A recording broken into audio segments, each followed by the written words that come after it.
Bonjour, chers internautes. Encore une fois de plus, nous voulons parler aujourd'hui d'un sujet intéressant. Parlons de pratiques occultes et ésotériques dans le ministère de Branham, mais cette fois-ci, dans le cas des discernements qui n'étaient rien d'autre que de la voyance ou de la clairvoyance.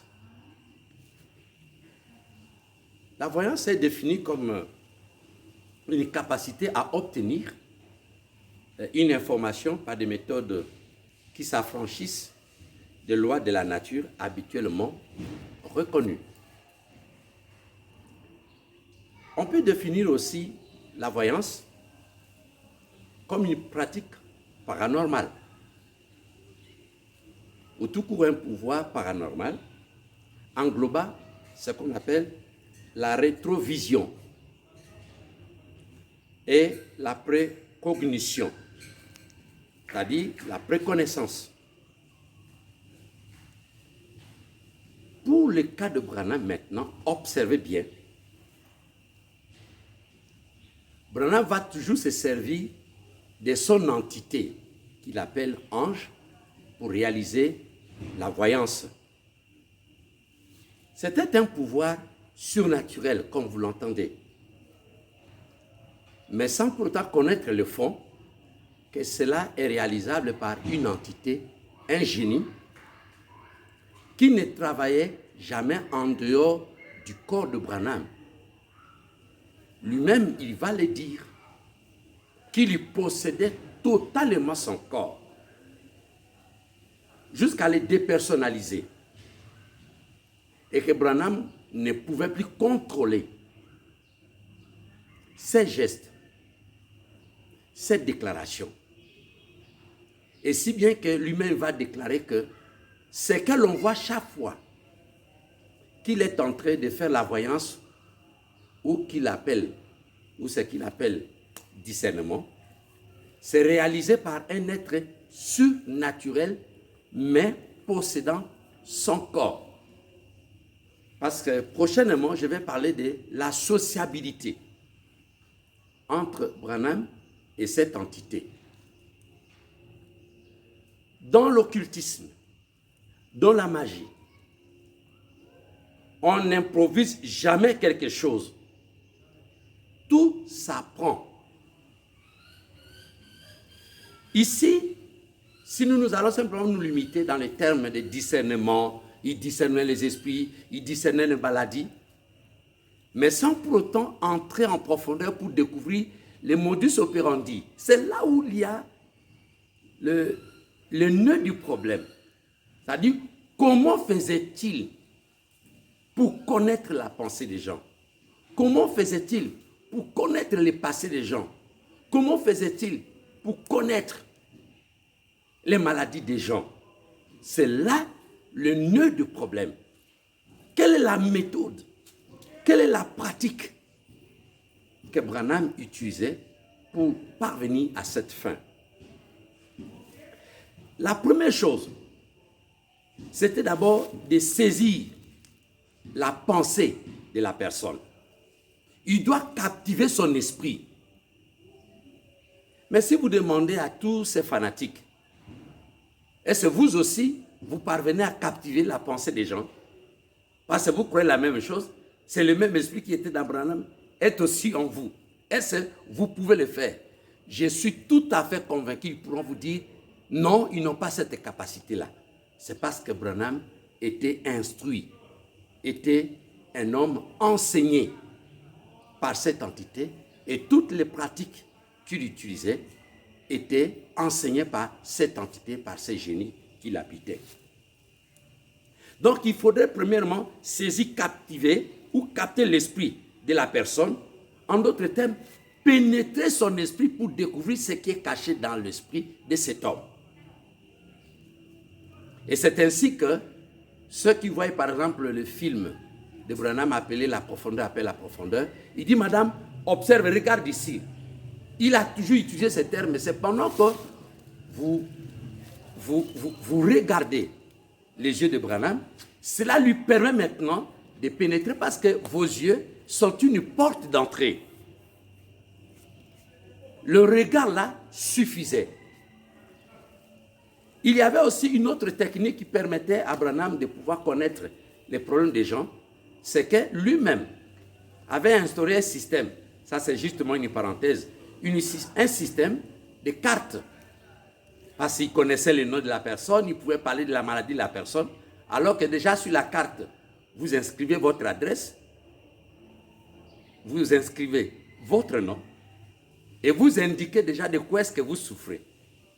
C'était déjà aussi une possibilité à donner déjà les renseignements à ces messieurs, et si jamais il pouvait vous appeler, il connaissait déjà votre nom, il connaissait votre adresse. Ça fait rire.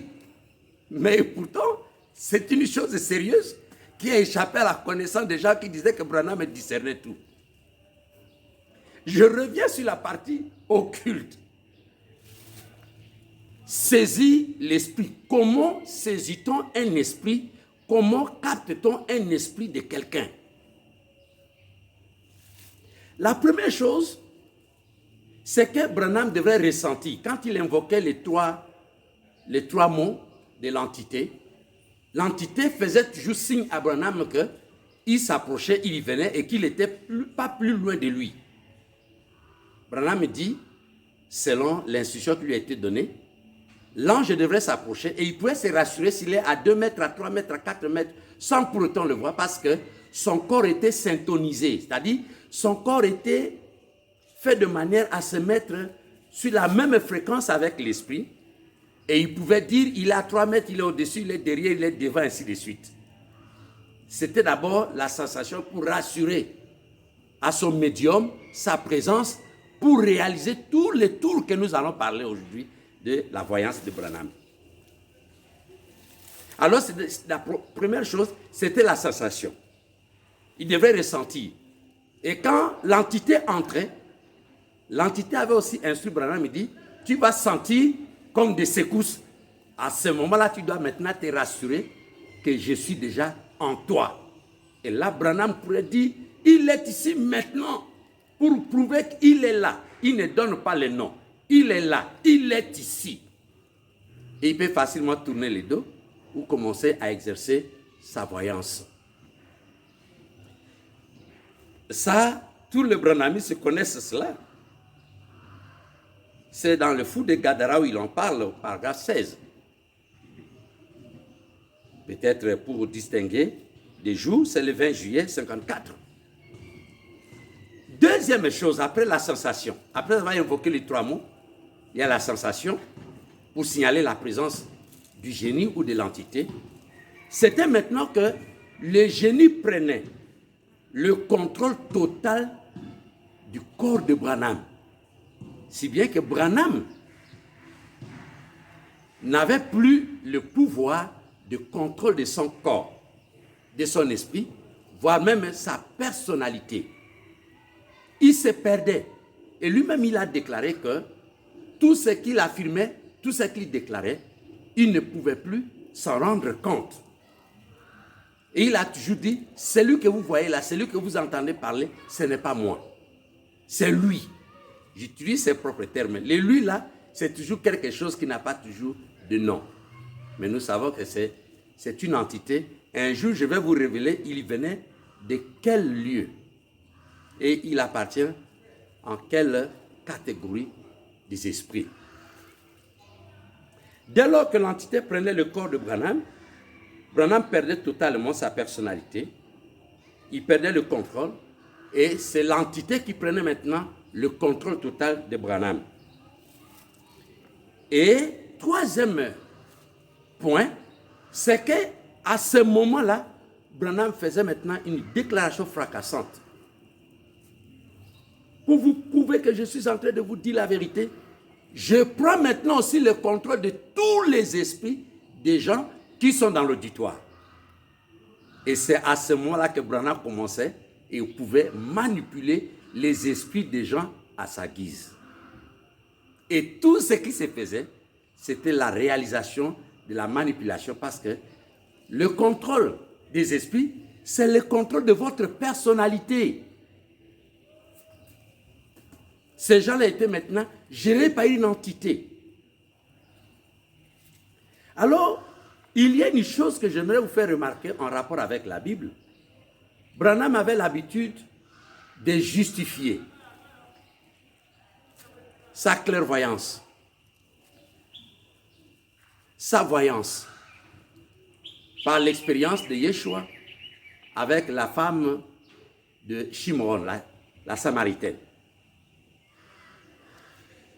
L'explication que Branham donne, il est quand même aberrant, choquant de voir que les gens disent que ce que Branham est en train de faire était exactement ce que Yeshua faisait quand il était devant la femme samaritaine. Et pourtant, Branham ne donne qu'une explication biaisée et fallacieuse par rapport avec la pratique occulte et douteuse. Parce que les gens contestaient à un certain niveau. Auparavant, il y avait comme un engouement. Mais avec le temps, nous allons en parler peut-être vers la fin. Comment, aux États-Unis, ce don-là sera contesté, méprisé. Alors, je poursuis encore Branham. Il va affirmer que Yeshua aussi était un liseur de pensées comme lui le faisait. Branham s'est justifié de cette manière-là quand les gens commençaient à critiquer cette pratique. Et il fait de Yeshua un liseur de pensées. Alors que nous savons bien que Yeshua ne contactait jamais les esprits des gens. Un autre fait, Branham dit, si lui, il prend tout le temps de causer le plus longtemps possible, c'est parce qu'il cherchait voies et moyens à capter, à saisir. C'est-à-dire, si vous êtes peut-être volatile de par sa façon de faire, il ne parvenait pas à vous capter, à vous saisir l'esprit. Il peut rester longtemps avec vous dans la causerie de la distraction jusqu'à ce que vous perdiez vous-même le contrôle de votre esprit, et c'est là où il capte cet esprit et il commence maintenant à vous manipuler. Et il dit maintenant, toujours avec une écriture biaisée, que Yeshua aussi avait dû prolonger la conversation avec la femme samaritaine parce qu'il cherchait par tous les moyens de pouvoir captiver l'esprit. Et dès qu'il a captivé, il était maintenant capable de pouvoir connaître son problème. Vous qui me suivez, soyez sérieux. Je sais que Branham est en train de châtrer notre Seigneur Yeshua. Il lui donne à la Bible un autre contenu. Yeshua n'était pas le liseur de pensées, il ne tournait même pas le dos aux gens.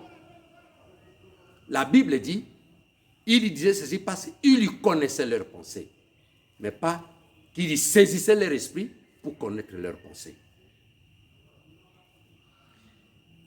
Vous qui voulez avoir toujours des déclarations de Branham, pour vous donner les témoignages avec preuve à l'appui, lisez Jésus la résurrection, paragraphe 7, L'amour divin de 1956, paragraphe 81, et Quand leurs yeux s'ouvrirent de 56, paragraphe 57.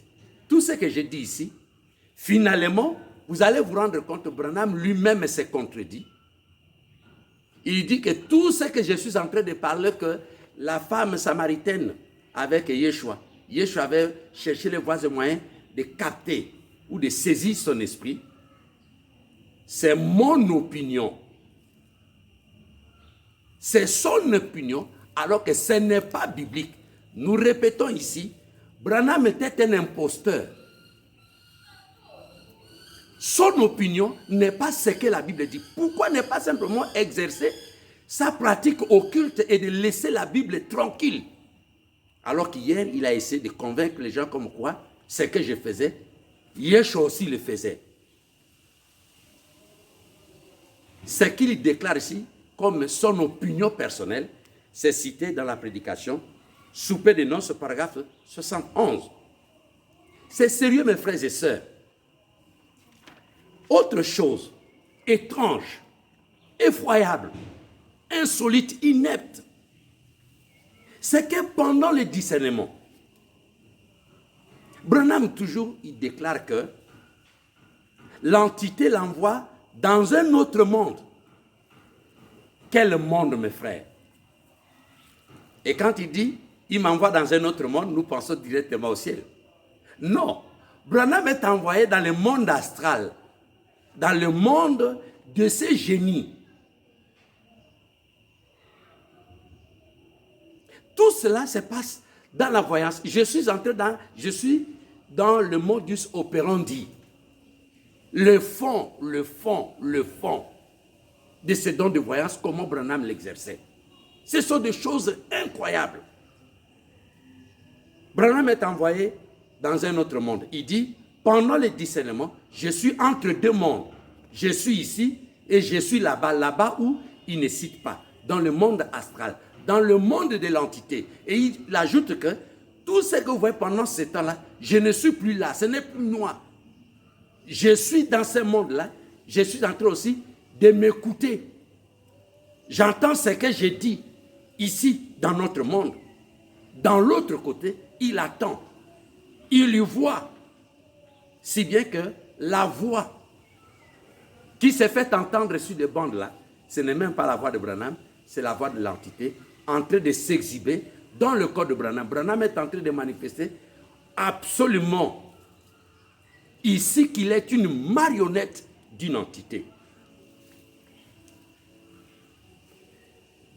Pour vous qui voulez toujours avoir la preuve que Branham était envoyé dans un autre monde, il était dans deux mondes, c'est dans la rédemption par la puissance de 1954, paragraphe 5 à 6. Et comment Branham peut-il percevoir les choses qui se font dans ce monde alors qu'il est dans un autre monde? Quelle a été la sociabilité, les secrets entre lui, les remplacements de la personnalité de Branham avec une autre entité? Encore une fois de plus, c'est dans Venez et Plaidons. Là, vous allez découvrir que Branham dit que de l'autre côté, lui, il fait ce qu'on appelle l'auto-audition. Il est en train de suivre ce que lui, il est en train de faire et de dire ici dans notre monde, pendant qu'il est là-bas, toujours dans un monde dont le nom n'est pas connu. Ce n'est pas le ciel. On n'y va pas au ciel de cette manière-là. D'ailleurs, personne n'y va de cette manière-là. Ni personne n'y va. Yeshua a déjà résolu ce problème. Personne n'est monté au ciel. Pour aller vers la fin, comment comprendre la pratique occulte ésotérique de Branham dans la voyance? Voici le secret. Parce que nous sommes ici en train de dénoncer par l'expérience que Yahvé nous a faite pour découvrir le fond de ces choses. Captage de pensée à la base de tout. Chaque fois que tu penses, mon frère, ou tu as pensé, cela envoie ou cela se projette comme une énergie. L'âme ou l'esprit de médium intercepte les pensées sous forme d'énergie. Et il ne s'arrêtera pas dans l'interprétation de l'énergie, parce que cette énergie-là l'inspire. C'est ainsi que Branham pourrait dire ce que tu es en train de penser, ce que tu as vu, ce que tu as fait, ce que tu avais porté. Parce qu'il pouvait voir les trois temps. Le passé, le présent et le futur. Et lui-même, il déclare, il dit, pendant que la personne me parle ici, je le vois, il y a de cela des années, je le vois aussi après, des jours, des mois ou des années, pendant que la personne se tient aussi devant moi. Il avait les tableaux. C'est ainsi qu'il peut discerner votre pensée parce que tous ces renseignements, toutes ces informations que je dis, sont dans votre cerveau. Et tu as permis à volonté de pouvoir laisser vous pénétrer. Vous êtes laissé pénétrer par l'esprit de Branham qui ne récolte que les informations qui sont en vous et cela se présente en lui sous forme d'énergie et qui apparaissent par l'interprétation comme des visions devant lui. Ainsi, il peut percevoir votre sentiment parce que tout est gardé dans votre âme, c'est emmagasiné. Il peut aussi entretenir sur ton passé parce qu'il voit tous ces produits maintenant. C'est comme ça que les médiums exercent leur voyance. Ils y voient l'image de demain comme si cela se produisait maintenant. Voilà comment les médiums parviennent-ils même à prédire l'avenir. Rassurez-vous, les discernements, c'était un don convaincant, très convaincant. C'est ainsi que les médiums et d'autres personnes sont appelés des voyants ou des clairvoyants. Et l'entité va dire clairement à Branham, par les dons que je t'ai donnés, je fais de toi voyant devant les gens. Ce n'est pas moi qui l'ai dit. C'est Branham qui dit, c'est l'entité. Parce que quand il blâmait Branham, il dit, tu joues avec moi. C'est moi qui ai fait de toi voyant devant les gens. C'est-à-dire, les naïfs appellent Branham voyant, c'est parce qu'ils ne connaissent pas que le vrai voyant, c'est plutôt l'entité dans Branham. Finalement, Branham, avec toutes ces pratiques, les gens vont commencer à étudier le modus operandi. Plusieurs fois, ils vont l'observer parce qu'auparavant, il y avait un engouement. Et après un certain moment, les gens commençaient à découvrir, des pasteurs commençaient à découvrir, et ils vont devoir se rendre compte que ce n'était rien d'autre que de la voyance, c'était de l'occultisme. Et les gens commençaient maintenant à quitter. Le nombre d'auditoires numériquement de Branham commençait à baisser inexorablement. Branham ne recevait plus des invitations aux États-Unis et les gens commençaient à se méfier même de son don, à les critiquer. Et voilà maintenant Branham, il va maintenant s'insurger contre tout cela qui parlait contre son don et les menaçait de différents fléaux pour déclarer carrément qu'ils étaient en train de blasphémer contre le Saint-Esprit. Voilà comment Branham va finir et il va dire les États-Unis ont rejeté les dons qui leur a été envoyés et pourtant ces dons-là travaillent mieux si c'était en Afrique, si c'était en Inde. C'est simplement parce que, encore une fois de plus, parce que les Africains ne connaissaient pas le fond du branhamisme et nous sommes ici en Afrique en train de montrer aux Africains que c'était un imposteur, ce n'était pas un vrai don. Yahvé n'a pas besoin d'utiliser ou qu'un ange envoyé par Yahvé puisse utiliser un corps, entrer dans un autre corps pour travailler dans un autre corps. L'ange apparaît et donne la mission et travaille en collaboration et ni entrer dans un corps. C'est une pratique, encore une fois de plus, occulte et ésotérique que nous sommes en train de vous le démontrer avec preuve à l'appui. Prenez garde quand vous vous laissez influencer par des choses dont vous ne connaissez pas le fond. Nous sommes là étant comme des gens qui étaient autrefois dans les réseaux, dans les circuits, et nous avons été sauvés. Et nous vous apportons ces témoignages-là pour être sauvés et délivrés par l'évangile de la vérité. Encore une fois de plus, que Yahvé et l'homme d'Israël vous bénissent richement. Merci d'avoir disposé votre temps et de recevoir, par la grâce de Yahvé, ces témoignages pour la délivrance de millions d'âmes à travers le monde entier. Merci beaucoup.